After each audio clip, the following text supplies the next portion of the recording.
ओम येनाक्षर समाम्नाय मधिगम्य महेश्वरात् कृत्स्नं व्याकरणं प्रोक्तं तस्मै पाणिनये नमः।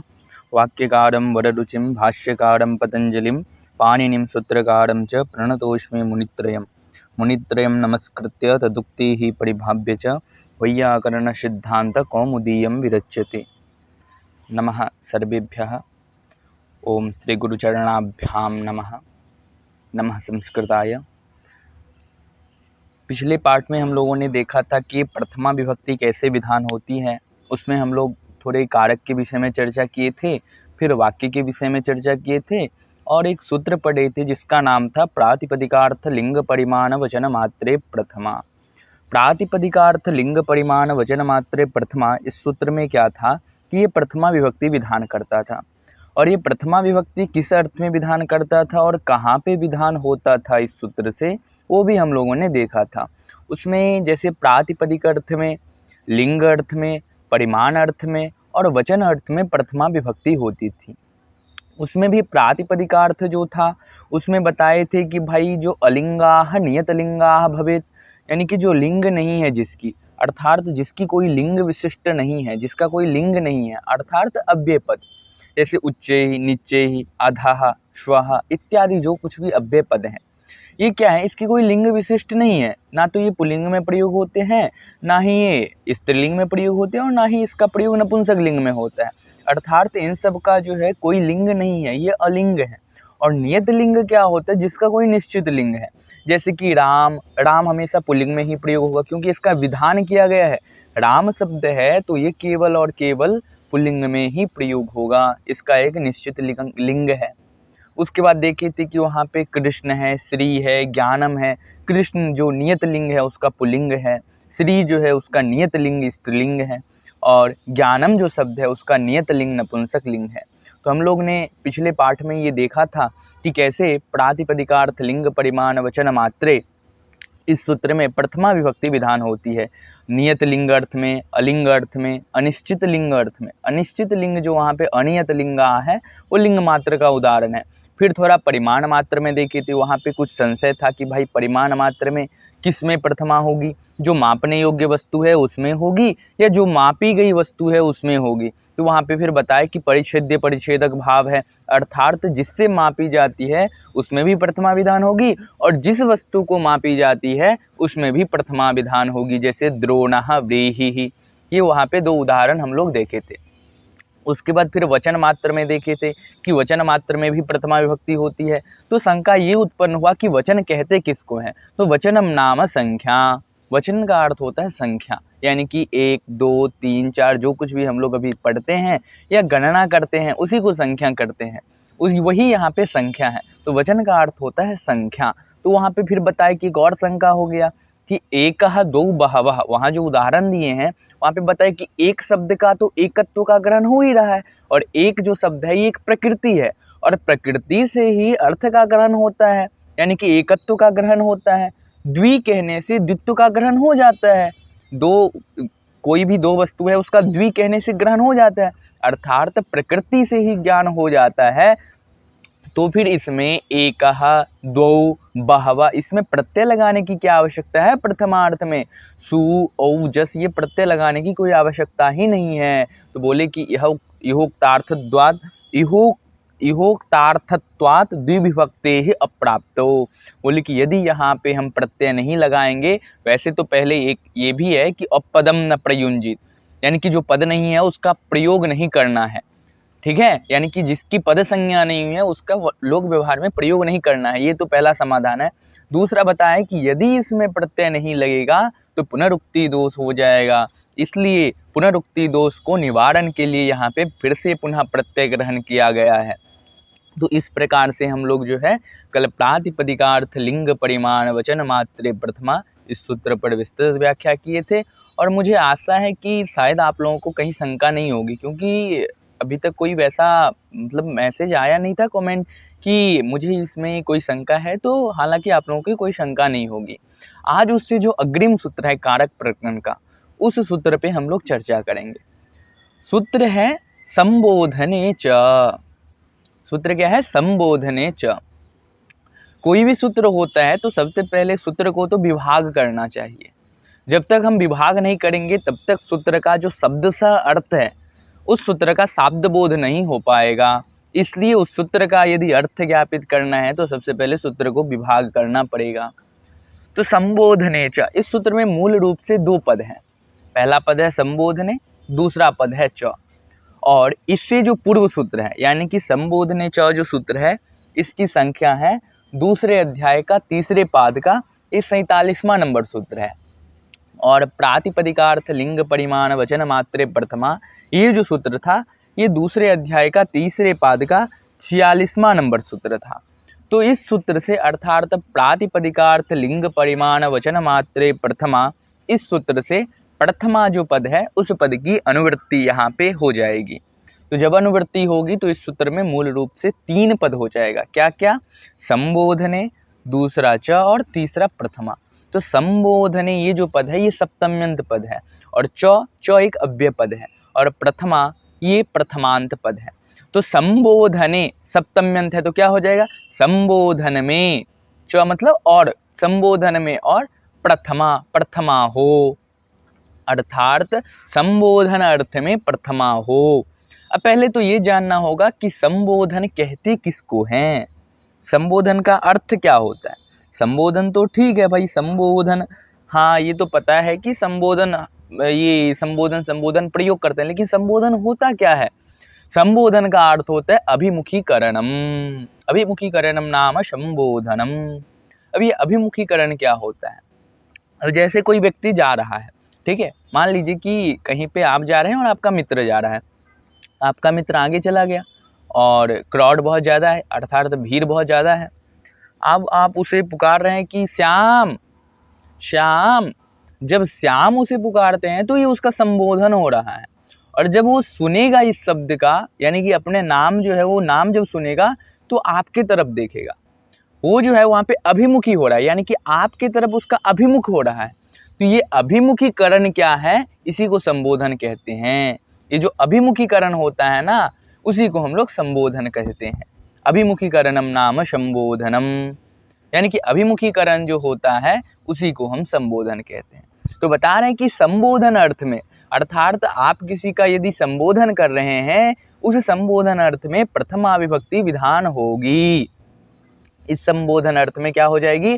प्रथमा विभक्ति विधान होगी। जैसे आपको एक वचन में शुभ प्रत्यय लग जाएगा, द्विवचन में आपका औ प्रत्यय लग जाएगा और बहुवचन में जस प्रत्यय लगकर ये जो है रूप सिद्ध होगी। ठीक है, इस प्रकार से यहाँ पे बता रहे हैं कि संबोधन अर्थ में प्रथमा विभक्ति होगी। अब देखिए प्रथमा किस किस अर्थ में होती है। पिछले सूत्र में देखे थे कि प्रातिपदिका अर्थ मात्र में होती है, उसके बाद देखे थे कि लिंग मात्र में होती है, परिमाण मात्र में होती है, वचन अर्थात संख्या मात्र में होती है, और अभी इस सूत्र में बता रहे हैं कि संबोधन अर्थ में भी प्रथमा विभक्ति विधान होती है। अर्थात मूल रूप से 5 ये जो है इसमें प्रथमा विभक्ति विधान होती है। तो इन 5 में क्या है कि प्रथमा विभक्ति होगी। ठीक है, संबोधन अर्थ में, प्रातिपदिका अर्थ में, लिंग अर्थ में, परिमाण अर्थ में और वचन अर्थ में प्रथमा विभक्ति होगी। वही आगे वृत्ति में बता रहे हैं कि इह प्रथमा स्यात्, इह प्रथमा स्यात् यथा हे राम। बोले कि यहाँ पे अर्थात संबोधन अर्थ में प्रथमा हो, प्रथमा विभक्ति विधान होनी चाहिए। ठीक है, यहाँ पे बता रहे हैं कि संबोधन अर्थ यदि कहीं पे द्योतित हो रहा है तो वहाँ पे आपको प्रथमा विधान करना है। ठीक है, उसके उदाहरण दे रहे हैं आगे, हे राम, हे कृष्ण, हे गोविंद, ऐसे करके हम लोग प्रयोग करते हैं। तो ये जो प्रथमा होती है ये संबोधन अर्थ में विधान होती है। इस प्रकार से संबोधन अर्थ में प्रथमा विभक्ति होती है। अब यहाँ पे उदाहरण के तौर पे दे रहे हैं हे राम। हे राम जो शब्द है, हे राम शब्द में प्रत्यय का लोप हो जाता है। एक सूत्र है अजंत पुल्लिंग में, इंग हर्स्वात् संबुद्धेः। ये जो सूत्र है, ये सूत्र कहता है कि भाई यदि संबोधन अर्थ में यदि हर्स्वांत है तो उसका लोप हो जाएगा। ठीक है, प्रत्यय का यहाँ पे इस सूत्र से लोप हो जाता है, इसलिए यहाँ पे सु जो प्रत्यय है उसका लोप हो गया तो हे राम मात्र बचा है। ठीक है, हे राम, हे राम यहाँ पे मात्र बचा है। अब ये राम कहने से प्रातिपदिक का भी बोध होता है ना, क्योंकि प्रातिपदिक का क्या अर्थ वहाँ पे पढ़े थे कि नियतोपस्थिति का प्रातिपदिकार्थः। अब यहाँ पे देखिए नियत उपस्थिति हो रहा है, राम कहने से नियत उपस्थिति हो रहा है, यानी कि किसी व्यक्ति या मानव या भगवान का छवि तो मस्तिष्क में बन रहा है। तो यहाँ पे नियत उपस्थिति प्रातिपदिक यहाँ पे द्योतित हो रहा है। और प्रातिपदिकार्थे सति संबोधने प्रथमा स्यात्, यहाँ पे प्रातिपदिक तो है ही, प्रातिपदिकार्थ मात्र में राम में तो प्रथमा होगी ही, लेकिन प्रातिपदिक के साथ साथ यहाँ पे संबोधन भी हो रही है, इसलिए प्रातिपदिक के साथ साथ संबोधन अर्थ में यहाँ पे प्रथमा विभक्ति हो रही है। अब यहाँ पे हे शब्द जो है, ये हे शब्द केवल संबोधन का बोध कराने के लिए है। आप बिना हे शब्द का प्रयोग किए भी संबोधन का प्रयोग कर सकते हैं, राम ऐसे प्रयोग कर सकते हैं, लेकिन हे शब्द जो है वो संबोधन को द्योतित करता है। हे राम, भो कृष्ण, ऐसा जो प्रयोग होता है ये जो है यहाँ पे संबोधन अर्थ को द्योतित करता है। हे राम ऐसे करके हम प्रयोग करते हैं। जैसे हे राम माम पाही, मुझे रक्षा कीजिए, मुझे रक्षा कीजिए, यहाँ पे मुझे रक्षा करने के लिए आप किसे द्योतित कर रहे हैं? राम को कर रहे हैं ना, राम को यहाँ पे संबोधित कर रहे हैं, तो राम यहाँ पे संबोधन हो जाएगा और उसमें क्या हो जाएगा?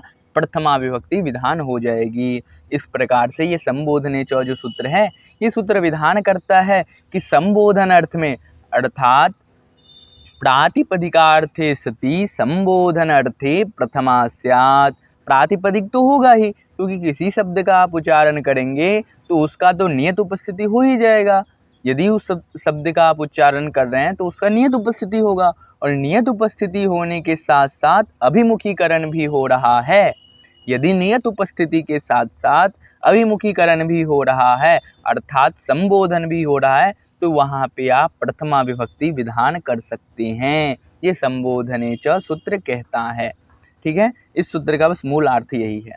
आगे जो सूत्र है वो कहते हैं कारके। कारके, अब कारके जो है ना एक अधिकार सूत्र है। अब ये जो आप दो सूत्र पढ़े अभी तक, ये विभक्ति का सूत्र था, यानी कि ये विभक्ति विधान करता है। और अभी जो आगे आप पढ़ रहे हैं ये कारक का सूत्र है। कारक और विभक्ति में अंतर है, यानी कि बहुत ज़्यादा अंतर है। विभक्ति जो होती है ना, ये विभक्तियाँ मूल रूप से शब्दों के साथ लगती है। ठीक है, जो विभक्ति होती है वो मूल रूप से शब्दों के साथ लगती है। अब आप विभक्ति लगा रहे हैं तो राम, राम को लगा रहे हैं तो राम रूपी जो शब्द है, यानी कि जिस शब्द से राम रूपी अर्थ का बोध हो रहा है, उस राम शब्द में आप विभक्ति लगा रहे हैं। विभक्ति का मूल अर्थ वही है कि जिस शब्द से उस अर्थ का बोध हो रहा है, उस शब्द में ये विभक्तियाँ लगती है।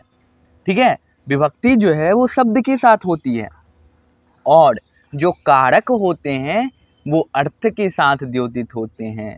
जो कारक होते हैं ना मूल रूप से, जैसे कर्ता हो गया, कर्म हो गया, करण हो गया, संप्रदान हो गया, आपादान हो गया, अधिकरण, ये जो 6 कारक हैं ये मूल रूप से अर्थ के साथ द्योतित होते हैं, और ये विभक्ति विधान नहीं करते हैं। ये नहीं बोलते हैं कि भाई इसका प्रथमा होगा या द्वितीया, ये बस संज्ञा एक विधान करते हैं कि इसका जो है कर्तृकारक हो जाए, इसका जो है कर्म कारक हो जाएगा, इसका जो है संप्रदान हो जाएगा, आपादान हो जाएगा, अधिकरण हो जाएगा।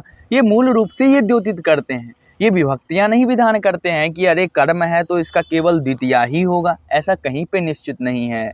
यदि कर्म होगा तो केवल द्वितीया ही होगा, ऐसा निश्चित नहीं है। यदि कर्म है तो वहाँ पे तृतीया भी हो सकती है, सप्तमी भी होती है, पंचमी भी होती है। कर्म है तो मतलब द्वितीया ही होगी, ऐसा कोई विधान नहीं है। ठीक है, लेकिन कुछ अर्थों में द्वितीया विभक्ति वहाँ पे होती है। ठीक है, लेकिन पंचमी भी होती है, सप्तमी भी होती है, ऐसा प्रयोग आके आपको देखने को मिलेगा। तो कारक जो होता है मूल रूप से ये अर्थों के साथ लगता है, लेकिन विभक्तियाँ जो होती है वो शब्द के साथ लगती है। जो शब्द, मूल शब्द जो है, जो उस अर्थ का द्योतित करता है, जो शब्द हो, उस शब्द में जो है विभक्तियाँ लगती है। वही अब आप जो है आगे सूत्र पढ़ेंगे। ये 2 सूत्र का पाठ हो गया, ये दोनों विभक्ति विधान करती थी। अब ये आगे का जो सूत्र है वो कहता है कारके। कारके ये जो सूत्र है ना, ये अधिकार सूत्र है। ठीक है, कारके जो सूत्र है ये अधिकार सूत्र है, इसे अधिकार सूत्र कहते हैं। अधिकार सूत्र का क्या अर्थ होता है कि इसका जो है ना एक सीमा तक अधिकार रहता है। जैसे कि मान लीजिए कि कोई स्टेट है, बिहार में जैसे कि मान लीजिए बिहार है या कोई अन्य स्टेट है, उत्तराखंड है, राजस्थान है या दिल्ली है, कोई भी अदर स्टेट है, उसका एक सीमा निर्धारित है कि भाई तुम जो है अपना कानून, अपना नियम जो कुछ भी है ये अपने स्टेट तक रखोगे, इसका बॉर्डर पार करके तुम्हारा ये नियम नहीं चलेगा। फिर जो दूसरा स्टेट है उसका नियम चलेगा, फिर उसके बाद दूसरा स्टेट का जो बॉर्डर है वहीं तक उसका चलेगा नियम कानून। फिर जो तीसरा स्टेट आएगा उसका वो बोलेगा कि भाई मेरा जो इतना क्षेत्र है मैं अपना इसमें नियंत्रण करूँगा, मैं जो कानून लागू करूँगा वो यहाँ पे होगा। तो ये सबका एक वहाँ पे बनाया गया है, एक क्षेत्र निर्धारित किया गया है। ऐसे ही यहाँ पे कारकीय जो सूत्र है ना, इसका एक अधिकार है, ये एक सीमा तक इसका अधिकार चलता है, ठीक है। और इसका जो अधिकार चलता है वो कुछ सूत्रों तक चलता है। तो कारकीय सूत्र जो है इसकी संख्या है प्रथम अध्याय का चतुर्थ पाद का 23वां नंबर ये सूत्र है, ठीक है। और इसका अधिकार चलता है आपका प्रथम अध्याय का चतुर्थ पाद में जो 55 नंबर सूत्र है, तत्प्रयोजको हेतुश्च, वहाँ तक जो है इसका अधिकार चलता है। अब इसके अंदर जितने भी सूत्र आएंगे, यानी कि ये 23 से लेकर 23 है ना कि 26 है, 23 है, 1 4 23, यहाँ से लेकर वो 55 तक जितने भी सूत्र आएंगे सभी सूत्र में इसका जो है अधिकार चलेगा, ठीक है। ये जो कारकीय है इसका अधिकार चलेगा। भाई अब मेरे अंदर में तुम काम कर रहे हो तो मैं जो बोलूँगा वो तो तुम्हें करना पड़ेगा। ये कारकीय सूत्र का अधिकार यहाँ तक चलता है, यानी कि तदप्रयोजको हेतुश्च। पाणिनि भगवान यहाँ तक इसका अधिकार निर्धारित कर दिए हैं। अर्थात 23 नंबर सूत्र से लेकर 55 नंबर सूत्र तक जितनी भी सूत्र हैं सभी सूत्रों में कारक पद की अनुवृत्ति रहेगी। ये सूत्र विधान करता है क्योंकि इसका अधिकार यहाँ तक चलता है, ठीक है। अब ये कारके का जब अधिकार चलता है तो कारके का जब अधिकार चलेगा तो जैसे कि मान लीजिए कि आप कहीं पे प्रवेश करते हैं ना, तो अभी आप प्रथमा विभक्ति या विभक्ति में प्रवेश किए तो 2 विभक्ति सूत्र पढ़े। अब जैसे ही आप कारक में प्रवेश कर रहे हैं तो वहाँ पे आपको बता रहा है कि भाई अब आप कारक में प्रवेश कर रहे हो तो कारक का ये आपका प्रथम सूत्र है, यानी कि कारक के अंदर आप प्रवेश कर रहे हो, इसके अंदर आपको अभी कुछ दूसरा नहीं दिखेगा, अभी आप कारक के बाउंड्री में हो। जैसे कोई व्यक्ति बिहार जा रहा है तो बिहार में आप प्रवेश कर रहे हो, अभी आपको उत्तराखंड की जो वस्तुएं हैं वो उपलब्ध नहीं होगी, या राजस्थान या कर्नाटका या आंध्र की जो वस्तुएं हैं वो उपलब्ध नहीं होगी। अब आंध्रा में आप प्रवेश कर रहे हो तो राजस्थान की भोजन नहीं मिलेगी, हाँ, कश्मीर की भोजन नहीं मिलेगी। हर जगह का अलग अलग संस्कृति होती है, विविधता होती है, भाषाई विविधता होती है, इस प्रकार से होती है। इसी प्रकार से यहाँ पे कारक जो सूत्र है ना, इस सूत्र में बताया जा रहा है कि आप जो है कारक में प्रवेश कर रहे हैं। अभी तो आप ये 2 जो पढ़े हैं वो विभक्ति पढ़े हैं, ये कारक में आप प्रवेश कर रहे हैं, इसलिए कारक में आपका स्वागत है, ठीक है। अभी आपका स्वागत कर रहे हैं, आगे भी और बहुत सारे व्यंजन लेके बैठे हैं, ठीक है ना। अभी आपका ये स्वागत कर रहे हैं, मूल रूप से अभी स्वागत कर रहे हैं, आगे और भी बहुत सारी व्यंजन है। अब जैसे शादी में जाते हैं तो क्या होता है, पहले स्वागत करते हैं ना, आइए स्वागत है आपका। फिर जब शादी में प्रवेश करते हैं तो और बहुत कुछ मिलता है, वहाँ पे खाने के लिए मिलता है, नाश्ता मिलता है, कोल्ड ड्रिंक वगैरह बहुत कुछ मिलता है।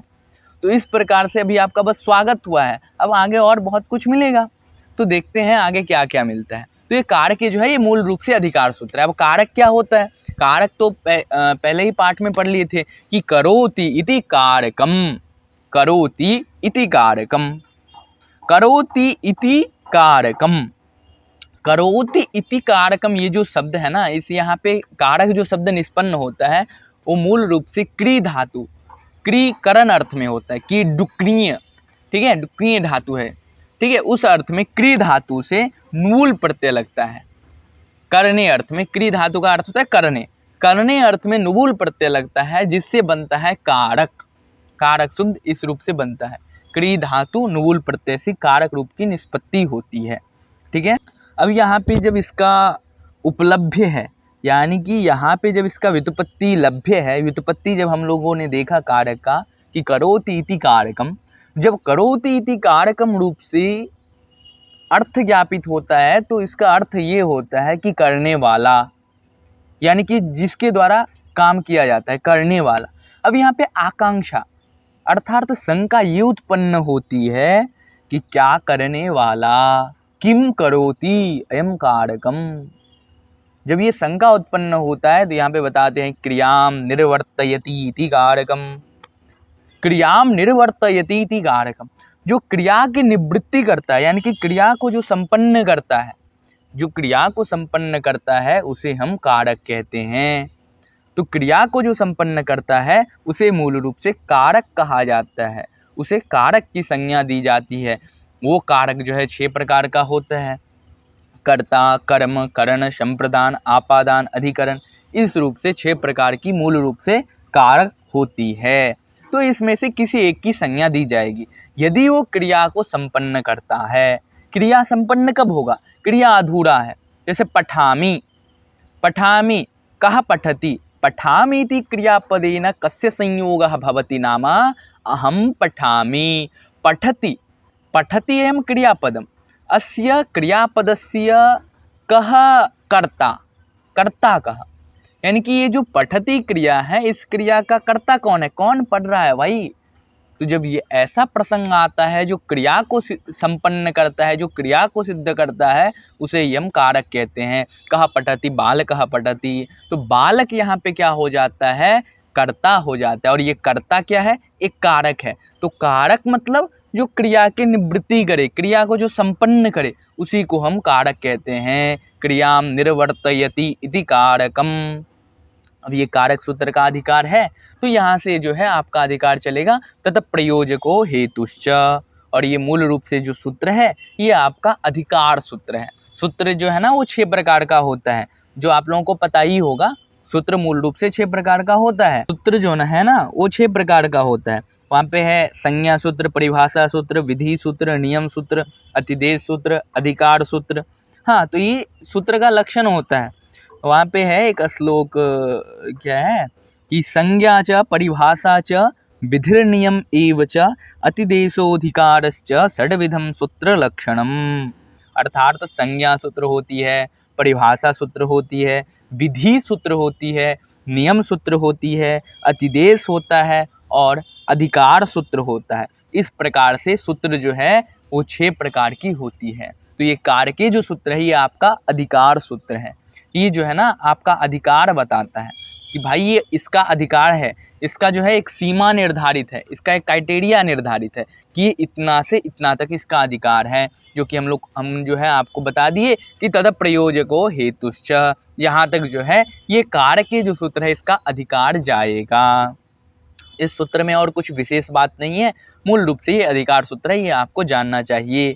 अब आगे की जो सूत्र है उसमें थोड़ी विस्तृत जानकारी लेनी चाहिए, क्योंकि आगे के सूत्र जो है ना वो कुछ विशेष विधान करता है। क्योंकि अब आप कारक में प्रवेश कर गए हैं, आपका स्वागत तो हो गया, अब स्वागत के बाद तो फिर कुछ मिलेगा ना, मिठाई वगैरह सब। अब आगे वो मिठाई मिल रहा है, वो पहला सूत्र आपका मिलेगा वहाँ पे, कर्तुरीप्सित तमम कर्म, कर्तुरीप्सित तमम कर्म, ये प्रथम सूत्र है। और ये जो सूत्र है ना ये कर्म संज्ञा विधान करता है। कर्म संज्ञा जब विधान करता है तो कर्म संज्ञा कैसे विधान करता है और क्यों विधान करता है, किस अर्थ में विधान करता है, इसका क्या प्रयोजन है, सब कुछ हम लोग अभी इस सूत्र के बारे में जानेंगे। तो सबसे पहले कोई भी सूत्र होता है तो उसका तो सबसे पहले पदच्छेद तो करना ही पड़ता है, क्योंकि जब तक हम पदच्छेद नहीं करेंगे तब तक हम सूत्र को शब्दशः कैसे समझेंगे। तो इसलिए पदच्छेद तो करना बहुत आवश्यक है। तो इस सूत्र को भी हम लोग पदच्छेद करते हैं। पहला पद है कर्तुः, कर्तुः ईप्सित तमम कर्म, कर्तुः ईप्सित तमम कर्म। कर्तुः, कर्तुः ये जो पद है ना ये षष्ठ्यंत पद है, और ईप्सित तमम यहाँ पे तम प्रत्यय लग गया तो ईप्सित तमम। और कर्म जो पद है ये कर्म आपका प्रथमांत पद है, अर्थात ये कर्म विधान होगी। ये कर्म कहाँ पे विधान होगी, तो ईप्सित तमम कर्म। कर्तुः, कर्ता का, कर्तुः इति षष्ठ्यंत पदम खलु, कर्तु जो है ये षष्ठ्यंत पद है, यानी कि षष्ठी विभक्ति का एक वचनांत रूप है कर्तु। कर्ता शब्द जब आप पढ़ेंगे तो कर्ता शब्द का षष्ठी एक वचन में बनता है कर्तुः, जैसे पितुः, मातुः, वैसे कर्तुः। ठीक है, तो कर्तुः यहाँ पे षष्ठी एक वचन का शब्द है। उसके बाद कर्म जो है ये कर्म प्रथमांत शब्द है। और ईप्सित तमम, ईप्सित तमम का क्या अर्थ है, ईप्सित तमम जो रूप बनता है ना ये जो सिद्ध होता है वो आप धातु से बनता है। आप प्रापणे अर्थ में होता है, यानी कि प्राप्त करने अर्थ में। आप धातु जो होता है उसका प्रयोग प्राप्त करने अर्थ में, ठीक है, यानी कि किसी भी चीज को आप प्राप्त कर रहे हैं, प्राप्त करने अर्थ में आप धातु का प्रयोग होता है। और आप धातु से जब सन प्रत्यय लगता है इच्छा अर्थ में, इच्छा अर्थ में सन प्रत्यय लगता है, ठीक है, इप्सा, इप्सा इच्छा, ठीक है, इच्छा अर्थ में सन प्रत्यय लगता है, तो आप धातु से जब सन प्रत्यय लगता है तो वहां पे रूप बन जाता है इप्स, ठीक है, इप्स, इप्स रूप बन जाता है।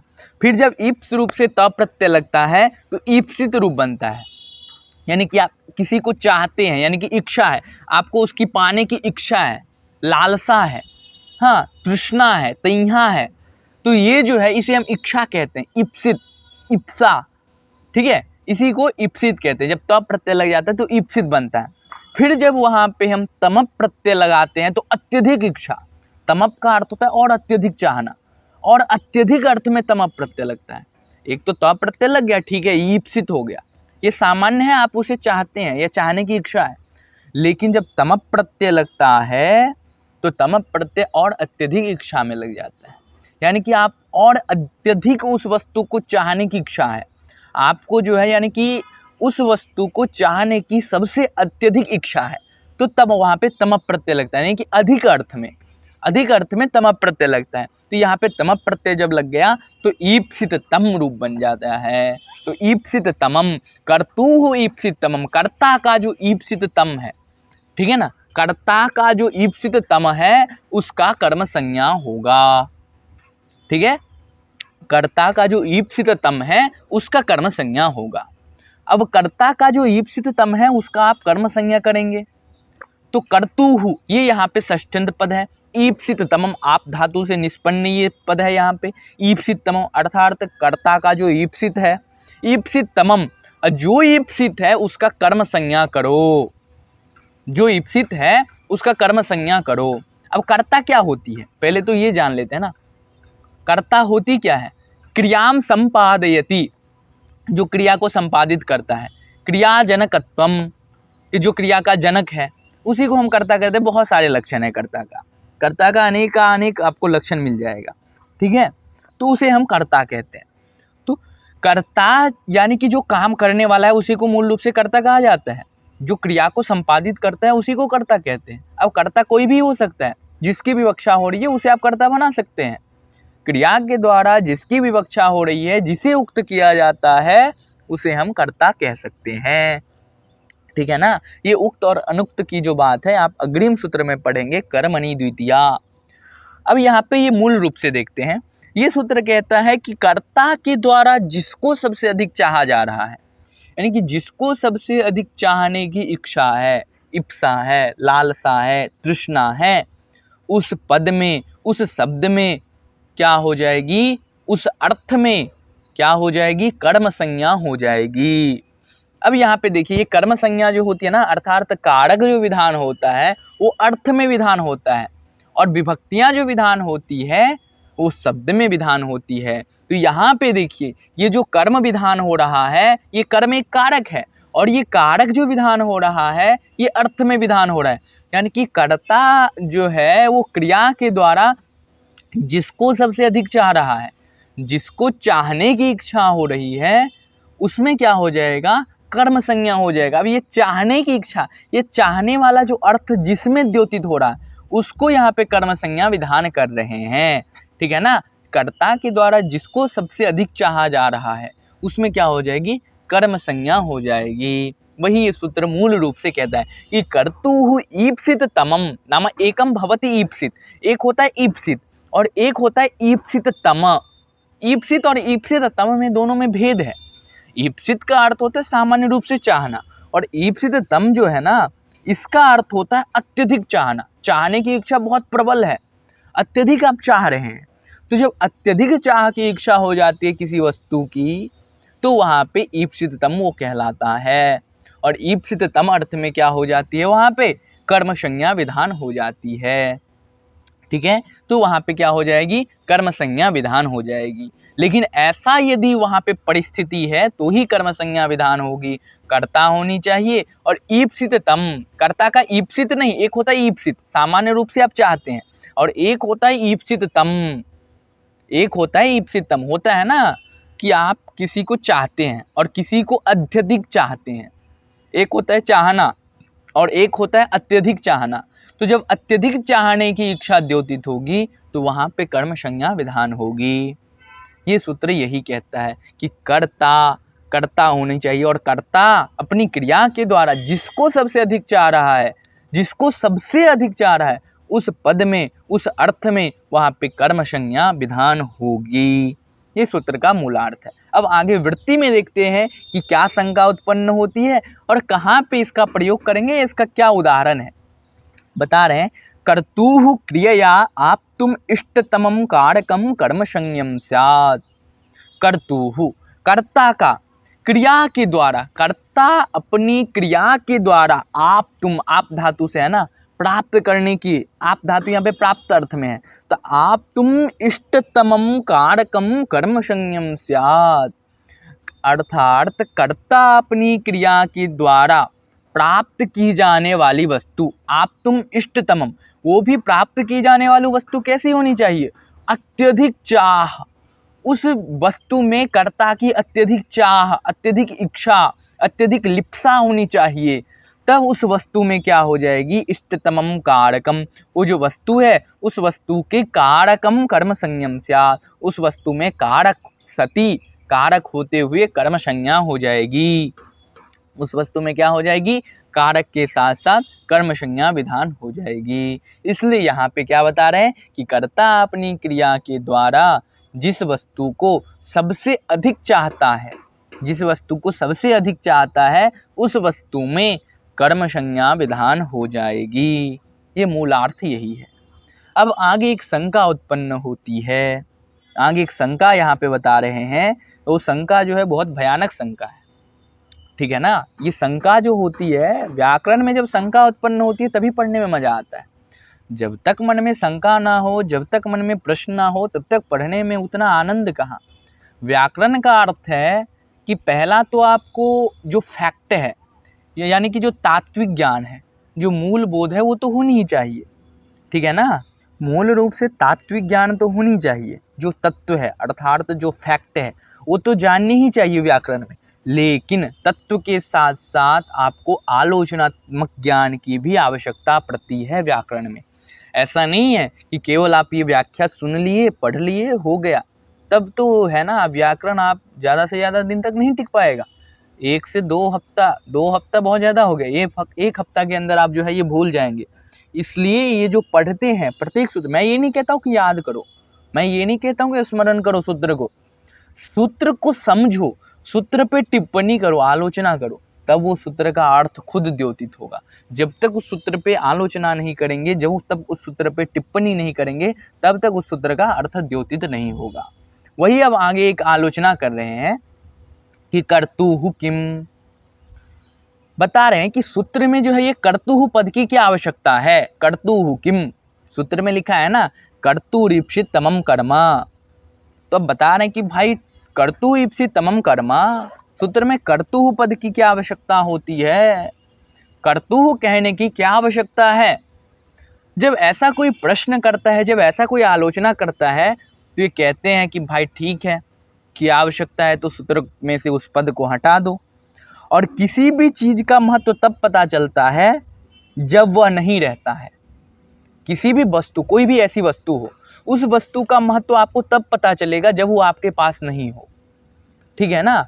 जब वो वस्तु आपके पास नहीं रहता है ना, तब उस वस्तु का महत्व पता चलता है।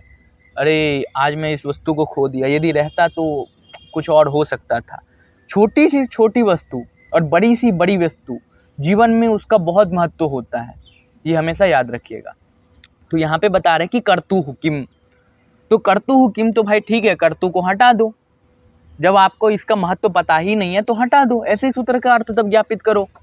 तो कर्तु को जब हम हटा देंगे सूत्र से तो क्या बच जाएगा, ईप्सित तमम, ईप्सित तमम कर्म, ईप्सित तमम कर्म, जो ईप्सित तम है उसकी कर्म संज्ञा हो जाएगी। जो ईप्सित तम है, ईप्सित तमम कर्म संज्ञम स्यात्। अब ईप्सित तमम कर्म संज्ञम स्यात्, तो ईप्सित तमम किसकी ईप्सित तमम होनी चाहिए, ईप्सित तमम अर्थात किसकी ईप्सित तमम होनी चाहिए, तो कर्ता तो है नहीं, तो किसी का भी यदि ईप्सित तमम हो तो उसकी कर्म संज्ञा हो जाएगी। अर्थात यदि वाक्य में कर्ता हो, कर्म हो, करण हो, संप्रदान, आपादान, अधिकरण, कोई भी हो, कोई भी कारक हो, किसी का भी यदि किसी वस्तु में ईप्सित तमम है, अत्यधिक चाहने की इच्छा है, चाहे वो कर्ता क्रिया के द्वारा अत्यधिक चाह रहा है, चाहे वो कर्म क्रिया के द्वारा अत्यधिक किसी को चाह रहा है, या फिर वो करण क्रिया के द्वारा अत्यधिक चाह रहा है, या फिर वो संप्रदान क्रिया के द्वारा किसी वस्तु को अत्यधिक चाह रहा है, या फिर वो अधिकरण किसी क्रिया के द्वारा किसी वस्तु को अत्यधिक चाह रहा है, कोई भी वहाँ पे कारक क्रिया के द्वारा किसी वस्तु को अत्यधिक चाहेगा तो वहाँ पे कर्म संज्ञा हो जाएगी। क्यों हो जाएगी? क्योंकि यहाँ पे कर्तु तो कहा ही नहीं गया ना। कोई भी कारक चाहेगा तो वहाँ पे कर्म संज्ञा हो जाएगी। कोई भी कारक चाहेगा तो वहाँ पे कर्म संज्ञा हो जाएगी। उदाहरण के तौर पे एक अब उदाहरण प्रदत्त कर रहे हैं, यहाँ पे बता रहे हैं कि मासेषु अश्वम बध्नाति। मास क्या होता है ना कि उड़द दाल होता है, व्हाइट कलर का होता है, सफेद रंग का, ठीक है ना, उड़द दाल होता है। तो पहले के टाइम में तो उड़द दाल बहुत ज़्यादा होता था और लोग उसका सेवन भी करते थे, इसलिए ज़्यादा स्वस्थ रहते थे। हालांकि पहले के टाइम का भोजन वगैरह सब तो बहुत अच्छा रहता था, इसलिए लोगों की जो जीवन होती थी वो अत्यधिक आयु होती थी और लोग स्वस्थ रहते थे। आज के टाइम में तो वैसा उपलब्ध ही नहीं हो पाता है। तो ठीक है, इस पे मूल रूप से विषय पे आते हैं। तो यहाँ पे बता रहे हैं कि मासेषु अश्वम बध्नाति, मासेषु अश्वम बध्नाति। अब अश्व का अर्थ होता है घोड़ा, जो कि सब लोग जानते होंगे, और मास का अर्थ होता है उड़द। अब एक स्वामी है, ठीक है ना, एक स्वामी है, उसका एक खेत है, ठीक है। खेत जानते होंगे ना आप लोग, खेत मतलब होता है क्षेत्र जिसमें कुछ हम लोग उपज करते हैं, जिसमें कुछ वहाँ पे उगाते हैं। धान हो गया, चावल हो गया, गेहूं, मतलब जो कुछ भी उपज करते हैं वहाँ पे, वो उसे हम क्षेत्र कहते हैं, अर्थात खेत बोलते हैं। तो वही एक स्वामी है, ठीक है ना, उस स्वामी का एक खेत है, यानी कि वो मालिक है, उसका एक खेत है, और उस खेत में जो है बहुत सारा मांस है, यानी कि उड़द की खेत है, ठीक है, पूरे खेत में उड़द भरा पड़ा है। अब उसके पास एक अश्व है। अब वो चाह रहा है कि भाई इतना मांस है तो क्या होगा, मेरे और 2-4 खेत है ना, उसमें और अत्यधिक है, 5-6 लाख रुपया तो आ ही जाएगा इस वर्ष। तो ये जो खेत है इसमें मैं अश्व को बांध देता हूँ, ये खाएगा, ये भी थोड़ा बुलंद हो जाएगा, फिर ये काम करेगा बढ़िया से, थोड़ा बलिष्ठ हो जाएगा, शक्तिशाली होगा, फिर तेज दौड़ेगा। ये स्वामी ऐसा सोचकर इस अश्व को उस खेत में बांधते हैं। ये स्वामी क्या करते हैं, अश्व थोड़ा बलिष्ठ हो जाए, खा पी के थोड़ा बलिष्ठ हो जाए, ये सोचकर स्वामी मांस की खेत में अर्थात उड़द की खेत में अश्व को बांधते हैं। उड़द की खेत में अश्व को बांधते हैं। तो ये यहाँ पे स्वामी क्या हो जाएगा, स्वामी यहाँ पे कर्ता हो जाएगा, और बांधने रूपी यहाँ पे क्रिया हो रही है। तो कर्ता जो है ये बांधने रूपी क्रिया के द्वारा सबसे अधिक किसको चाह रहा है, यहाँ पे स्वाभाविक रूप है अश्व को चाह रहा है, अश्व को ही बांधना चाहता है ना। अत्यधिक इच्छा किसकी बांधने की हो रही है, मांस की तो बांधने की हो नहीं रही है ना, या पेड़ पौधा किसी को बांधने की तो यहाँ पे इच्छा नहीं हो रही है। यहाँ पे कर्ता अपने क्रिया के द्वारा सबसे अधिक यदि किसी को बांधना चाहता है तो वहां पे अश्व है, वो वहां पे क्या है, अश्व है। तो अश्व की क्या हो जाएगी, कर्म संज्ञा हो जाएगी, क्योंकि कर्ता के द्वारा जो ईप्सित तम है, यहाँ पे कर्ता हो गया स्वामी, और स्वामी का ईप्सित तम क्या है, ये अश्व, तो अश्व की कर्म संज्ञा हो जाएगी। तो यहाँ पे मासेषु अश्वम बध्नाति ये प्रयोग साधु है, लेकिन प्रसंग ये है कि यदि कर्तु पद वाक्य सूत्र में नहीं रहे तो क्या अर्थ द्योतित होगा। तो कर्तु पद को सूत्र से हटा दो, फिर देखना क्या अर्थ वहां पे उत्पन्न हो रहा है। तो कर्तु को सूत्र से हटा देते हैं। तो कर्तु जब सूत्र से हट जाएगा पद तो क्या हो जाएगा, ईप्सित तमम कर्मा, यानी कि जो ईप्सित तम है उसकी कर्म संज्ञा हो जाएगी, ईप्सित तमम कर्मा। अब वो ईप्सित तमम किसी का भी होनी चाहिए, कर्ता का हो, कर्म का हो, संप्रदान आपादान किसी का भी हो, यदि वो क्रिया के द्वारा किसी भी वस्तु को चाहता है, कोई भी कार्य, तो उसमें कर्म संज्ञा हो जाएगी। अब अश्व जो है, अश्व तो बहुत ज्यादा भूखा है, उसे खाने की बहुत ज्यादा इच्छा है, तो अश्व ये बांधने रूपी क्रिया के द्वारा सबसे अधिक किसको चाहता है, मांस के खेत को चाहता है ना, यानी कि वो मांस खाना चाहता है, अर्थात उड़द जो है, उड़द का जो वहां पे घास है उसे वो खाना चाहता है। तो यहाँ पे ये जो कर्म है, कर्म की इच्छा क्या है? मास। अश्व एक कर्म है इस वाक्य में, अश्व यहाँ पे करता नहीं, ये थोड़ी समझने वाली बात है। अश्व यहाँ पे कर्म है और इस अश्व की सबसे अधिक इच्छा क्या हो रही है? मांस खाने की, यानी कि मांस की खेत में बंधने की इच्छा हो रही है इसकी, कि मैं इस खेत में जाऊं। लेकिन कर्ता का इच्छा क्या है? कर्ता का इच्छा है कि मैं अश्व को बांधूं। तो कर्ता अपने बांधने रूपी क्रिया के द्वारा अश्व को चाह रहा है, लेकिन अश्व अपने बंधने रूपी क्रिया के द्वारा मांस की खेत को जा रहा है। वो बोल रहा है कि मैं इस मांस के खेत में जाऊं, ऐसे दौड़ रहा है वो। तो ये यहाँ पे कर्म के द्वारा यहाँ पे किसको सबसे अधिक चाहा जा रहा है? मांस को चाहा जा रहा है ना। यानी कि यहाँ इस वाक्य में अश्व कर्म है और इस कर्म के द्वारा सबसे अधिक चाह किसकी हो रही है? मांस की हो रही है। तो इस मांस में क्या हो जाएगा? मूल रूप से कर्म संज्ञा होगा या नहीं होगा? लेकिन यहाँ पे मांस में तो सप्तमी है, मासेसु, सप्तमी का बहुवचन है यहाँ पे, तो सप्तमी कैसे हो गई? मासम क्यों नहीं हुआ? मासम अश्वम बधनाति, ऐसा प्रयोग होनी चाहिए, ऐसा प्रयोग होनी चाहिए। लेकिन यदि ऐसा प्रयोग होगा तो दोष उत्पन्न हो जाएगा, ठीक है ना। इसलिए दोष उत्पन्न नहीं हो, दोष निवारणार्थ के लिए बताए गए हैं सूत्र में कि कर्ता अपनी क्रिया के द्वारा जिसको सबसे अधिक चाह रहे हैं उसमें कर्म संज्ञा होगी, ना कि अन्य कारक जो है सबसे अधिक चाह रहा है उसमें कर्म संज्ञा नहीं होगी। यदि कर्ता चाहेगा तो ही कर्म संज्ञा होगी। यदि अन्य कारक अपनी क्रिया के द्वारा यदि किसी वस्तु को अत्यधिक चाह रहा है तो फिर वहां पे कर्म संज्ञा विधान नहीं होगी। इसलिए यहाँ पे आगे बता रहे हैं कि कर्मणा इप्सिता माशा ना तु कर्तु।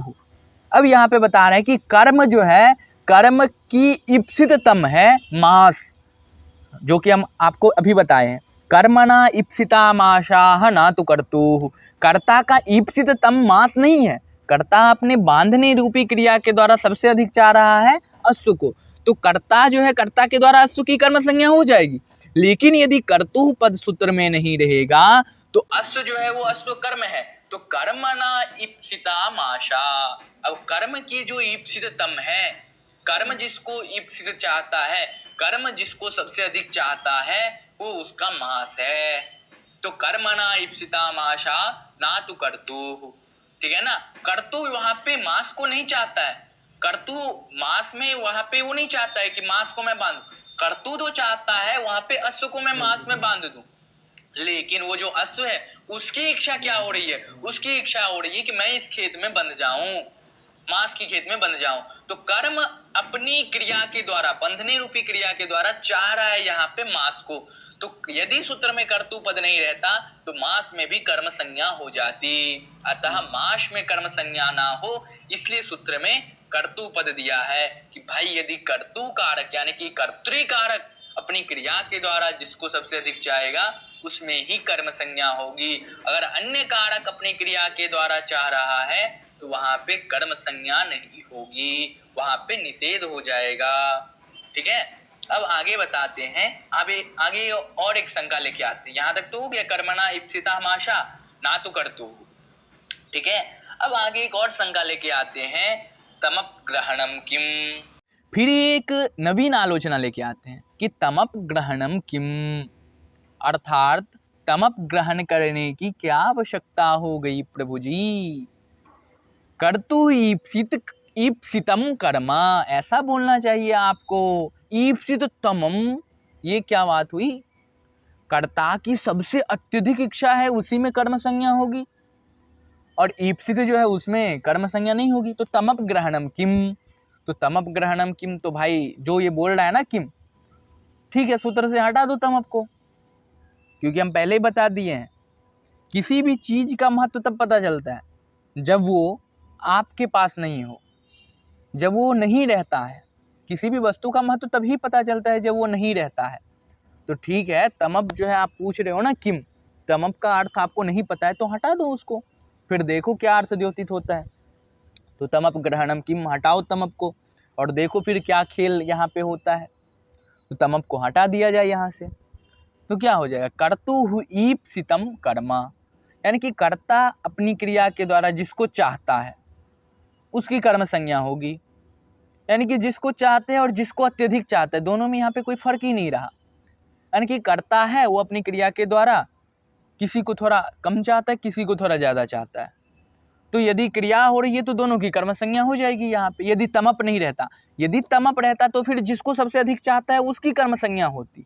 यदि तमप रहता तो जिसको सबसे अधिक चाहता है उसकी कर्म संज्ञा होती। लेकिन यहाँ तो तमप प्रत्यय हटाने की बात हो रही है। तमप किम, जब तमप किम की बात होगी तो वहां पे केवल ईप्सित मात्र ही बचेगा। तो कर्ता अपनी क्रिया के द्वारा जिसको चाहता है, यहाँ पे अधिक की फिर इच्छा नहीं होगी, जिसको सबसे अधिक चाहता है ये बात यहाँ पे नहीं हो रही है। जिसको चाहता है उसकी कर्म संज्ञा होगी। अब किसी को कम चाहता हो, किसी को अधिक चाहता हो, तो कम चाहने वाले की भी कर्म संज्ञा होगी और अत्यधिक जो चाह हो रही है उसकी भी कर्म संज्ञा होगी, अर्थात दोनों की कर्म संज्ञा यहाँ पे होगी। ठीक है, ये कर्तु ईप्सित तमम सूत्र कह रहा है, ये कर्तु ईप्सित तमम सूत्र कह रहा है, तमप नहीं, कर्तु ईप्सित कर्म सूत्र कह रहा है, ईप्सितम कर्म। तो तमप ग्रहण नहीं करने से क्या यहाँ पे दोष उत्पन्न होगा। आगे एक उदाहरण दे रहे हैं कि पयशा ओदनम भुंक्ते, पयशा ओदनम भुंक्ते, बहुत अच्छा उदाहरण है। ठीक है ना, ये उदाहरण आपको बहुत जगह मिलेगा। अब कोई भी आप प्रतियोगी परीक्षा वगैरह डालेंगे वहां पे ये उदाहरण पूछ देता है। यूजीसी नेट में ये उदाहरण बहुत बार आया है। ठीक है ना, ये उदाहरण पूछ देता है। तो यहाँ पे ये उदाहरण बता रहे हैं कि पयशा ओदनम भुंक्ते, पयसा ओदनम भुंक्ते, बहुत अच्छा उदाहरण है। अब एक व्यक्ति जो है ना बहुत भूखा है, बहुत बुभुक्षित है, बहुत उसको खाने की इच्छा है, बहुत भूखा है, यानी कि 5-10 दिन से वो कुछ खाया ही नहीं है, बहुत भूखा है। जब वो अत्यधिक बुभुक्षा रहेगा तो उसको आप पहले तो उसको एक इच्छा होगी कि मुझे कैसे ना कैसे पेट भर जाए, पेट भर जाए। पेट भरने की उसकी सबसे अधिक इच्छा होगी। पेट भरना उसका मूल कर्तव्य यही होगा कि मेरा पेट कैसा भर जाए। ठीक है ना, कैसे भर जाए मेरा पेट। अब 5 दिन से जो नहीं खाया है वो सोचो अब उसका क्या हाल होगा, उसका क्या हाल होगा। जो 5 दिन से भोजन नहीं किया है या 10 दिन से भोजन नहीं किया है उसका हाल क्या होगा। ठीक है, ऐसे में एक उदाहरण यहाँ पे दे रहे हैं कि पयशा ओदनम भुंक्ते। ठीक है, पयशा ओदनम भुंक्ते। अब ये उदाहरण बहुत सटीक है उस व्यक्ति के लिए, वहां पे ये उदाहरण बहुत अच्छे से प्रयुक्त होता है और इस उदाहरण का वहीं पे प्रयोग करना चाहिए। अब यहाँ पे क्या बात है कि वो व्यक्ति जो है बहुत भूखा है। ठीक है ना, वो व्यक्ति जो है बहुत भूखा है। अब जेलर सबको देखते होंगे, उस सबको खाना नहीं मिलता है, बहुत बहुत दिनों तक जो कैदी सब रहता है उसको खाना नहीं मिलता है। अब कोई वहाँ पे आता है गार्ड, ऐसे फेंक देता है चावल, ऐसे फेंक देता है कुछ। अब वो बहुत भूखा रहता है तो जो मिलता है एकदम जल्दी जल्दी खाता है। ऐसे ही यहाँ पे बात हो रही है, कोई एक व्यक्ति है बहुत भूखा है। ठीक है, अब उसको जो है थोड़ा कटोरा में चावल दे दिया, थोड़ा मतलब थोड़ा ज़्यादा है। ठीक है, चावल दे दिया। अब वो व्यक्ति जल्दी जल्दी खा रहा है क्योंकि वो बहुत ज़्यादा भूखा है। अब जल्दी जल्दी खा रहा है, वो व्यक्ति क्या किया, जो चावल दिया वो उसमें थोड़ा दूध दे रहा है, थोड़ा दूध दे दिया। अब वो जो चावल खा रहा है, चावल ऐसे ही खा रहा था, वो बिना कुछ ऐसे ही केवल सादा चावल खा रहा था। अब दूध मिल गया तो अब जल्दी निगला जा रहा है, अब निगलने में उसको समस्या नहीं हो रही है, अब तुरंत तुरंत वो खा रहा है। लेकिन वो जो कर्ता है अर्थात जो चावल भक्षण कर रहा है उस कर्ता का ईप्सिततम क्या है और ईप्सित क्या है। दूध ईप्सिततम है या फिर चावल ईप्सिततम है, या फिर चावल ईप्सित है या फिर दूध ईप्सित है। ये यहाँ पे प्रसंग वाली बात है। तो मूल रूप से यहाँ पे जो कर्ता है अर्थात जो भोजन कर रहा है वो भूखा है। तो भूखा है तो मूल रूप से उसका एक ही इच्छा होगा कि मैं जो है कैसे मेरा पेट भर जाए। तो पेट भरने के लिए वो क्या करेगा, दूध तो उसको थोड़ा मिला है, बहुत कम मिला है, बहुत कम मात्रा में मिला है। ये नहीं कि 2-4 लीटर बढ़िया से मिला है कि खाओ भाई मोटा हो जाओ, इतना नहीं मिला है। थोड़ा दूध मिला है, निगलने मात्र के लिए दूध मिला है कि कैसे बढ़िया से निगल ले, निगलने मात्र के लिए वहां पे दूध मिला है। तो कर्ता जो है वो वहां पे दूध को नहीं चाह रहा है, वो चावल को चाह रहा है, चावल को चाह रहा है। चावल उसका ईप्सिततम है, चावल को अत्यधिक खाना चाहता है और चावल खाने में उसकी जो सहायता कर रहा है। चावल ऐसे खाएगा तो गले में जो है फंस जाएगा ना, पानी दूध कुछ तो चाहिए खाने के लिए, नहीं तो ऐसे खाएगा तो फिर वो मतलब अपच हो जाएगा। निगलने के लिए कोई तो सहायक होनी चाहिए ना, तो वहां पे सहायक के रूप में दूध जो है, दूध वहां पे सहायक के रूप में आता है। दूध को वो अत्यधिक नहीं चाहता, लेकिन दूध को भी चाहता है, अत्यधिक नहीं चाहता है। ये यहाँ पे बात हो रही है, दूध को अत्यधिक नहीं चाहता लेकिन चाहता है दूध को भी। क्यों चाहता है? क्योंकि वो ऐसे ही चावल खा रहा था, अब जब 2-4 बार खाया तो फिर वो निगला नहीं जा रहा था, तो दूध उसको मिल गया, तो दूध को भी तो वो चाह रहा है ना। लेकिन यहाँ जो दूध है, दूध को कम चाह रहा है, चावल को ज्यादा चाह रहा है, क्योंकि उसको भूख मिटाना है। अब यदि वो दूध चाहता तो चावल को नहीं खाता, तो फिर उसमें जो चावल में जो दूध है उसको खाता, तो केवल दूध खाने से उसका पेट भर जाता क्या? नहीं भरता। केवल दूध खाने से उसका पेट नहीं भरता, वो भूखा व्यक्ति है। अब इतना 1 चम्मच दूध मिलने से उसका पेट कैसा भर जाएगा? उसको तो चावल खाना इष्टतम है। उसकी जो इप्सा है, उसकी जो तृष्णा है, वो तो चावल खाने में ही है, ना कि दूध खाने में उसकी तृष्णा है। ठीक है ना? तो दूध उसका सहायक मात्र रहेगा।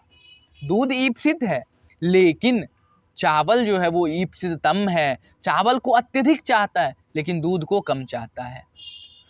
पूर्व सूत्र में यदि देखें, तमप ग्रहण करके यदि अर्थ निकालें, तो यहाँ पे पयशा ओदनम भुंक्ते, केन भुंक्ते? देवदत्तः। देवदत्तः पयशा ओदनम भुंक्ते। देवदत्त जो है दूध के साथ चावल खा रहा है। अब देवदत्त जो है व्याकरण शास्त्र में कहीं पे भी उदाहरण के लिए काम आए तो देवदत्त जी को उठा लाओ, यज्ञदत्त जी को उठा लाओ, विष्णु मित्र जी को उठा लाओ, यही लोग आते हैं उदाहरण के रूप में, और कोई नहीं आते हैं। मूल रूप से इन्हीं तीनों का वहां पे वर्णन होता है। तो यहाँ पे ठीक है, अभी कोई नहीं है तो देवदत्त जी को बुला लेते हैं। ठीक है, देवदत्त जी आ गए। देवदत्तः पयशा ओदनम भुंक्ते। अत्र देवदत्त रूपी यद कर्ता वर्तते, अस्य कर्तुः ईप्सिततमं नाम अभीष्टम। अत्यधिक इच्छा किसमें हो रही है? चावल खाने में, ना कि दूध पीने में, क्योंकि दूध तो बहुत कम मिला है, 1-2 चम्मच मिला है, दूध तो निगलने के लिए सहायक है। तो अत्यधिक इच्छा हो रही है चावल में, तो चावल की क्या हो जाएगी? कर्म संज्ञा हो जाएगी। चावल की यहाँ पे कर्म संज्ञा हो जाएगी यदि तमप ग्रहण कर रहे हैं सूत्र में। तो तमप, यहाँ पे क्वेश्चन है कि तमप ग्रहणम किम, यदि तमप ग्रहण कर रहे हैं सूत्र में, कर्तु ईप्सित तमम कर्म यदि बोल रहे हैं, तो चावल की कर्म संज्ञा होगी, दूध की नहीं होगी। दूध सहायक है तो उसमें हम तृतीया कर सकते हैं करण मात्र लेके, क्योंकि सहायक है। तो जो सहायक होता है, यानी कि जो साधन होता है, जो कारण होता है, उसमें हम तृतीया कर देते हैं। कर्तृकरणयोस् तृतीया, वहां पे फिर करण संज्ञा होती है, फिर तृतीया हम कर देते हैं। तो यहाँ पे दूध में तो तृतीया हो जाएगी, लेकिन यहाँ जो ओदन है, ये ओदन अभीष्ट है, इसको सबसे अत्यधिक चाह रहा है, तो इसमें क्या हो जाएगी? कर्म संज्ञा हो जाएगी। ये ओदन में कर्म संज्ञा हो जाएगी, लेकिन दूध में कर्म संज्ञा नहीं होगी। लेकिन यदि सूत्र में तमप पद नहीं रहे, तो यहाँ पे प्रसंग वही है कि तमप ग्रहणम किम। यदि सूत्र में तमप पद नहीं रहे, तो तमप प्रत्यय का यदि प्रयोग ना हुआ तो यहाँ पे ओदन और पय दोनों में ही कर्म संज्ञा हो जाएगी, क्योंकि कर्ता जो है दूध को भी चाहता है, दूध को थोड़ा कम चाहता है, लेकिन ओदन को ज्यादा चाहता है।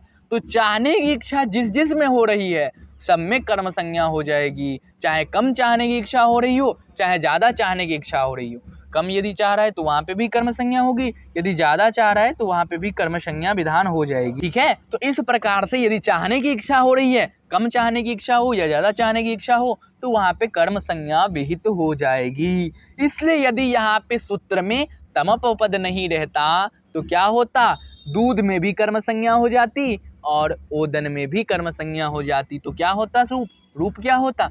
देवदत्तः पयः ओदनम भुंक्ते। देवदत्त जी जो हैं वो दूध और चावल खा रहे हैं, दूध चावल खा रहे हैं। लेकिन देवदत्त जी सबसे अत्यधिक इच्छा किस में रख रहे हैं? दूध में या चावल में? दूध खाने में सबसे अत्यधिक इच्छा है या चावल खाने में? तो सबसे अत्यधिक इच्छा है चावल खाने में, क्योंकि वो बहुत भूखे हैं और भूखे होने के कारण 1 चम्मच दूध से उनका पेट नहीं भर जाएगा, इसलिए चावल खाने में इच्छा है। इसलिए चावल में ईप्सिततम अर्थ में यहाँ पे कर्म संज्ञा होगी, ना कि दूध में होगी। इसलिए सूत्र में तमप ग्रहण किया गया है। भाई जो ईप्सित है उसमें कर्म संज्ञा नहीं करना है, ईप्सित में कर्म संज्ञा नहीं करना है। जो ईप्सिततम है, सबसे अत्यधिक इच्छा जहाँ पे चाहने की हो रही है, जब से सबसे अत्यधिक चाह जहाँ पे हो रही है, उसी पद का, उसी वस्तु का वहां पे कर्म संज्ञा विहित होगा। ये नहीं कि कम चाह रहे हैं तो वहां पे कर्म संज्ञा कर दें, ऐसा नहीं करना है। इसलिए यहाँ पे पयशा में जो है तृतीया विधान हो गई और ओदन जो शब्द है इसमें कर्तु इप्सी तमम से कर्म संज्ञा होकर आगे आप लोग सूत्र पढ़ेंगे कर्मणि द्वितीया, उस सूत्र से अनुक्त अर्थ में द्वितीया विभक्ति विधान हो गई। तो पयशा ओदनम भुंक्ते, ये यहाँ पे दूसरी आलोचना है। पहली आलोचना की थी, क्या थी कि कर्तुः किम, कर्तुः किम ये पहली आलोचना थी। दूसरी आलोचना क्या हुई कि तमप ग्रहणम किम, तमप ग्रहण करने की क्या आवश्यकता है। अब एक और आलोचना यहाँ पे की जा रही है भाई, क्योंकि व्याकरण शास्त्र है, प्रत्येक सूत्र में, प्रत्येक पद में, प्रत्येक शब्द में यदि शब्द सा आलोचना नहीं करेंगे तब तक वो सूत्र समझ में नहीं आएगा। ये व्याकरण का वरदान है, आलोचना करके ही पढ़ना चाहिए व्याकरण ग्रंथ। यदि आलोचना नहीं करेंगे तो वो फिर अर्थ समझ में नहीं आएगा, वो कहना क्या चाहता है सूत्र वो आपको मूल रूप से समझ में नहीं आएगा। अब ये तो है, ठीक है, एक मनोवैज्ञानिक है, शायद आप लोग नाम जानते होंगे या नहीं जानते होंगे, ब्लूम टैक्सोनॉमी जी, ठीक है ना, बेंजामिन ब्लूम है।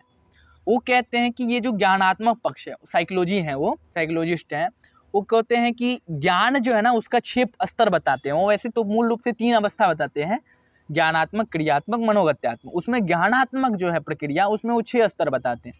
सबसे पहले बताते हैं कि ज्ञान, किसी चीज का आपको पहले ज्ञान होनी चाहिए। उसके बाद दूसरा स्तर बताते हैं बोध, उस वस्तु के बारे में आपका बोध होना चाहिए, बोध कंपलसरी है। समझ, यानी कि जिस वस्तु का आपका ज्ञान है उस वस्तु के बारे में आपकी समझ होनी चाहिए। ज्ञान और समझ में अंतर है। ज्ञान मतलब है हाँ ठीक है मुझे इसका ज्ञान है, अब आपको बोल देगा कि व्हाइट हाउस जानते हो अमेरिका में जो, हाँ व्हाइट हाउस का मुझे ज्ञान है, हाँ नाम सुने हैं, देखे हैं ये यूट्यूब वगैरह पे या कहीं पे देखे हैं सोशल मीडिया, व्हाइट हाउस का ज्ञान है। लेकिन व्हाइट हाउस के बारे में आपकी समझ है? नहीं है भाई। क्यों नहीं है? क्योंकि हम प्रत्यक्ष रूप से नहीं देखे, उसके बारे में अत्यधिक जानकारी नहीं मिली है। प्रत्यक्षम प्रमाणम, प्रत्यक्ष रूप से प्रमाण नहीं मुझे मिला है और उसके बारे में अत्यधिक जानकारी नहीं है। हालांकि जानकारी है, उसके बारे में ज्ञान है मुझे, लेकिन अत्यधिक समझ नहीं है। तो दूसरा स्तर बताते हैं समझ। तीसरा बताते हैं वहाँ पे आपका बताते हैं अनुप्रयोग, बोले कि जिस वस्तु का आपका ज्ञान हो गया, बोध हो गया, उस वस्तु का आप व्यवहार में प्रयोग कीजिए, तभी वो चीज़ आपके दिमाग में रहेगा, तभी वो आपके पास रहेगा। यदि प्रयोग नहीं कर रहे हैं तो व्यर्थ में व्यर्थ हो जाएगा। यदि प्रयोग नहीं हो रही है तो ऐसे ही वो व्यर्थ हो जाएगी। तो तीसरा स्तर बताते हैं वो प्रयोग की, अनुप्रयोग। चौथा स्तर बताते हैं कि विश्लेषण। अब जिस वस्तु का आपका ज्ञान हो गया, उस वस्तु के बारे में बोध हो गया, अब उस वस्तु का आप जो है प्रयोग भी कर लिए लोक व्यवहार में, तो उस वस्तु के बारे में आप जो है विश्लेषण कीजिए। विश्लेषण यानी कि उस वस्तु के प्रत्येक शब्द में आलोचना कीजिए कि नहीं ये रहता तो क्या होता, ये नहीं रहता तो क्या होता, अस्य को अर्थ अयम किमर्थम प्रयुक्तम, यदि अयम न भवेत् तर्हि अत्र कः दोषः। ऐसे करके यदि आलोचना करेंगे तो ही वो आपके पास स्थिर रहेगा। तो विश्लेषण तो करनी ही चाहिए। पांचवा स्तर बताते हैं कि संश्लेषण। अब जब विश्लेषण हो गई तो जितनी आपकी विश्लेषण हुई है, जितना तक आप विश्लेषण कर चुके हैं, सभी को एकत्रित करके, संश्लेषित करके एक रूप में उसका क्या शब्द सा अर्थ होगा वो निकालिए। विश्लेषण तो कर लिए, विश्लेषण बड़ा होता है, संश्लेषण छोटा होता है। संश्लेषण क्या होता है कि एक समग्र का एक छोटा रूप होता है, और विश्लेषण जो है वो एकदम पूरा खंड खंड रहता है, हर एक शब्द पे आपका विश्लेषण चलेगा। लेकिन संश्लेषण क्या होता है, पूरे का एक मूलार्थ होता है। और उसके बाद लास्ट में बताते हैं कि मूल्यांकन। अब आप जितना भी ये प्रक्रिया करें उसमें मूल्यांकन कीजिए, आप अपनी मूल्यांकन कीजिए, हम कितना तक समझे हैं और कितना और मुझे जानना है, और क्या मैं नहीं जान पाया हूँ या नहीं जान पाई हूँ, उसको भी मुझे जानना है। तो इस प्रकार से ब्लूम टैक्सोनॉमी जी का ये सिद्धांत है। तो ठीक है, ये तो खैर अभी बीच में आ गया, तो प्रसंग पे आते हैं। अब ये दो आलोचना यहाँ तक हो गई है। दो आलोचना, पहला आलोचना हुआ था कि कर्तुः किम, दूसरी आलोचना हुई कि तमपग्रहणम किम। एक और आलोचना हो रही है कि कर्म इत्यनुवृत्तौ पुनः, कर्म इत्यनुवृत्तौ, बोलने कि भाई कर्म जो लिखे हो सूत्र में, कर्तु इप्सित तमम सूत्र में जो कर्म लिखे हो, कर्म लिखने की क्या आवश्यकता है? बोले कर्म क्यों नहीं लिखे भाई, यहाँ पे हम कर्म संज्ञा विधान कर रहे हैं। गुस्सा हो गए पाणिनि भगवान, तो उस टाइम में नहीं थे, अब दूसरा कोई व्यक्ति आलोचना कर रहा है ना, वो फिर गुस्सा हो गए कि कर्म संज्ञा कर रहे हैं तो कर्म नहीं लिखेंगे तो हम क्या करेंगे यहाँ पे। हाँ, अब क्या बोलेंगे कि कर्तु ईप्सित तमम, जो कर्ता अपने क्रिया के द्वारा जिसको सबसे अधिक चाहता हो, तो सबसे अधिक चाहता हो तो उसका क्या होगा, ये मैं नहीं बताऊंगा क्या, कर्म नहीं वहां पे बताऊंगा क्या। अब यहाँ पे गुस्सा हो गए। जब ऐसी बात हुई तो वहां पे बता रहे हैं कि कर्म इत्यनुवृत्तो पुनः, बोलने की अनुवृत्ति पुनः आप क्यों किए। बोले अच्छा अनुवृत्ति, मुझे नहीं लिखना चाहिए था क्या कर्म इस पद में, तो मैं नहीं लिखता तो फिर ये कर्म पद इस सूत्र में कहाँ से आता। बोले आप तो पहले ही बता चुके हैं कि अनुवर्तन करना चाहिए, अनुवर्तन करना चाहिए, यानी कि सूत्र में जो है जिस पद की आवश्यकता होती है उस पद को हम पिछले सूत्र से ग्रहण कर लेते हैं। वो अनुवर्तन भी बहुत प्रकार का होता है, मूल रूप से 3 होता है, मुझे उतना याद नहीं है, लेकिन 2, एक गंगा प्रवाह होता है, धारा प्रवाह, यानी कि नदी की तरह वो चलता है, यानी कि एक सूत्र में है तो दूसरा में होगा, तीसरा में होगा, चौथा में होगा, पांचवा में होगा, एक सूत्र से वो, जैसे कारकी सूत्र है तो कारकी जो भी अधिकार सूत्र पढ़े, इसका 23वां नंबर सूत्र से लेकर 55वां नंबर सूत्र तक सभी में इसका अनुवर्तन रहेगा। ये गंगा प्रवाह हो गया। और एक होता है मंडूक प्लुत, यानी कि मेढक की तरह उछल के, अब इस सूत्र में है, दूसरे नंबर सूत्र में है तो तीसरा चौथा में नहीं होगा, 5वां में होगा। अब 5वां में है तो 6ठा 7वां 8वां में नहीं होगा, एक के बार 10वां में होगा, एक के बार फिर 12वां में होगा। ऐसे करके जो अनुवर्तन होता है उसे कहते हैं मंडूक प्लुत। और एक प्रकार का और अनुवर्तन होता है, ठीक है। तो ये मूल रूप से अनुवर्तन होता है। बोलने कि यहाँ पे आपको कर्म नहीं लिखना चाहिए था प्रभु जी, यहाँ पे आपको कर्म का अनुवर्तन कर लेना चाहिए था पिछले सूत्र से। बोले कौन से सूत्र से। बोले कि ये जो सूत्र है ना आपका कर्तु ईप्सित तमम कर्म, इस सूत्र का संख्या है 1449, ठीक है, 1449 नंबर ये सूत्र है। और इससे जो पूर्व सूत्र है उसकी संख्या है आपका 1446, और वो 46 नंबर जो सूत्र है वो कहता है अधिसिंस्थासाम कर्म, अधिसिंस्थासाम कर्म। अब ये 46वां नंबर क्या करता है, कर्म विधान करता है, अधिसिंस्थासाम कर्म। बोले कि देखिए अधिसिंस्थासाम कर्म जो सूत्र है उस सूत्र से आप अनुवर्तन कर रहे हैं। उसके बाद जो सूत्र है 47 नंबर अभिनिविशश्च, उसमें भी कर्म की अनुवर्तन हो रही है। उपानबध्यांगवश, उसमें भी कर्म की अनुवर्तन हो रही है। तो आप कर्तु ईप्सित तमम सूत्र में क्यों कर्म लिख रहे हैं, उसमें भी अनुवर्तन कर लीजिए। 46 नंबर में जो कर्म लिखा है उस कर्म का 47 में भी अनुवर्तन हो रहा है, 48 में भी अनुवर्तन हो रहा है। तो आपका ये जो 49 नंबर सूत्र है कर्तु ईप्सित तमम, इसमें भी तो कर्म का अनुवर्तन कर लेना चाहिए था ना। कर्म लिख क्यों रहे हैं यहाँ पे आप, कर्म इत्यनुवृत्तो पुनः किमर्थम, कर्म को आप फिर यहाँ पे फिर से क्यों लिखे जब अनुवर्तन एक हो ही रहा था। अधिसिंस्थासाम कर्म, वहाँ पे कर्म लिखा गया है, तो अभिनिविशश्च में भी कर्म का अनुवर्तन हुआ, उपानबध्यांग वशा में भी कर्म का अनुवर्तन हुआ, तो फिर ये कर्तु ईप्सित तमम कर्म में कर्म का अनुवर्तन क्यों नहीं हुआ, ऐसा एक प्रश्न पूछते हैं। तो ये उदाहरण के तौर पे वहाँ पे उस प्रश्न का जो समाधान दे रहे हैं वो कहते हैं कि कर्म का अनुवर्तन क्यों नहीं हुआ बबुआ, वो सुन लो। कर्म ग्रहणमाधार निवृत्त्यर्थम, बोले कि कर्म ग्रहणम आधार निवृत्त्यर्थम, बोले कि यहाँ पे कर्म ग्रहण इसलिए हुआ है कर्तु ईप्सित तमम कर्म में आधार की निवृत्ति के लिए।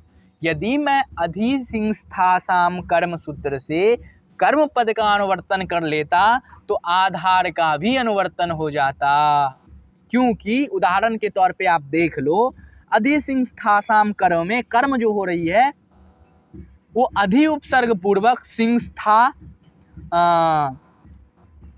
और आस धातु के योग में हो रही है। जो आधार है उसमें कर्म संज्ञा होती है।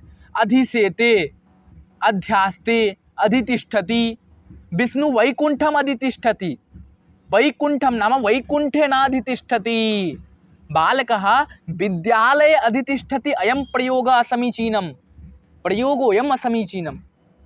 बालकः विद्यालये तिष्ठति अधितिष्ठति नाम तिष्ठति तर्हि समीचीनम्, बालकः विद्यालये अधितिष्ठति तर्हि अयं प्रयोगः असमीचीनम्। ये प्रयोग गलत है, लेकिन यदि बालकः विद्यालयम् अधितिष्ठति तो यहाँ पे ये साधु है, क्योंकि आधार जो है वो आधार का यहाँ पे कर्म संज्ञा करता है अधिसिंस्थासाम कर्म, ठीक है ना। आधार यदि है तो आधार की कर्म संज्ञा होगी। फिर उसके बाद अभिनिविशश्च, ये भी आधार की संज्ञा कहती है। बोले कि अभिनिवि, अभि और नि दोनों उपसर्ग के बाद यदि विष धातु हो, ठीक है, विष प्रवेश अर्थ में होता है, विष वशने अर्थ में होता है, तो अभि और नि उपसर्ग के बाद यदि विष धातु हो तो वहाँ पे भी कर्म संज्ञा हो जाएगी आधार में। तो अभिनिविशते सन्मार्गम, सन्मार्ग में यानी कि अच्छे मार्ग में कोई व्यक्ति प्रवेश कर रहा है तो यहाँ पे जो अच्छा मार्ग है वो आधार है, और आधार में मूल रूप से अधिकरण होके सप्तमी होनी चाहिए, लेकिन यहाँ पे सप्तमी नहीं होके कर्म हो रही है। क्यों? क्योंकि ये सूत्र विधान कर रहा है, क्योंकि ये सूत्र विधान कर रहा है कि अभिनिविष्च अभि और नि उपसर्ग के बाद यदि विस धातु हो तो आधार की कर्म संज्ञा हो जाएगी। इसमें भी कर्म का अनुवर्तन अधिसिंस्थासाम कर्म से हुआ है। उसके बाद एक और सूत्र है उपानवध्यांगवश, उपसर्ग के बाद आंग, उप आंगवध, उप अनु अधि आंग, उप अनु अधि आंग, ये चार उपसर्ग के बाद यदि वस धातु हो तो आधार की कर्म संज्ञा हो जाती है। ये भी वही कहता है कि आधार की कर्म संज्ञा, तीनों सूत्र आधार की कर्म संज्ञा कर रही है, ये ध्यान देने वाली बात है। यहाँ पे ये भी कहता है कि उप अनु अधि आंग के बाद यदि वस धातु हो तो आधार की कर्म संज्ञा हो जाएगी। जैसे उपवसति, उपवसति कोई व्यक्ति रहता है, कहाँ पे रहता है? तो गृहे उपवसति, घर में कोई व्यक्ति रहता है तो गृहे उपवसति, ये प्रयोग साधु है, लेकिन ये सूत्र कहेगा कि गृहे उपवसति न भवितुम शक्यते, ये नहीं होगा। गृहे जो है यहाँ पे आधार है तो आधार की कर्म संज्ञा होगी। गृहम उपवसति, गृहम उपवसति, विद्यालयम उपवसति, प्रकोष्ठम उपवसति, ना तो प्रकोष्ठे उपवसति। इस प्रकार से यहाँ पे आधार में जो है कर्म संज्ञा ये विधान करता है। उपवसति, अनुवसति, अधिवसति, आवसति, ऐसे करके ये रूप करता है। बोल रहे हैं अब ये कहते हैं कि यदि मैं इसी सूत्र से अधिसिंस्थासाम कर्म सूत्र से यदि कर्म का ग्रहण कर लेता तो कर्तु इप्सितमम कर्म में जो आधार है, यानी कि जो इष्टतमम आधार है, उस आधार की ही केवल कर्म संज्ञा होती और किसी अन्य स्थान पे, आधार के अलावा किसी अन्य स्थान पे कर्म संज्ञा विधान ही नहीं होती। इसलिए मैं फिर से कर्म यहाँ पे लिख रहा हूँ। फिर से मैं एक बार बता देता हूँ, यदि इस सूत्र में अधिसिंस्थासाम कर्म, इसी सूत्र से कर्म की ग्रहण यदि हो जाती है तो आधार की भी अनुवृत्ति होती है। तो यदि इस सूत्र में कर्म और आधार की अनुवृत्ति अधिसिंस्थासाम कर्म से हो रही है तो ये सूत्र तब केवल और केवल जो इष्टतम आधार है उसी का कर्म संज्ञा करता और अन्यथा किसी अन्य स्थान पे कर्म संज्ञा नहीं होता। यानी कि जो आधार से इतर है वो उसका कर्म संज्ञा नहीं करता।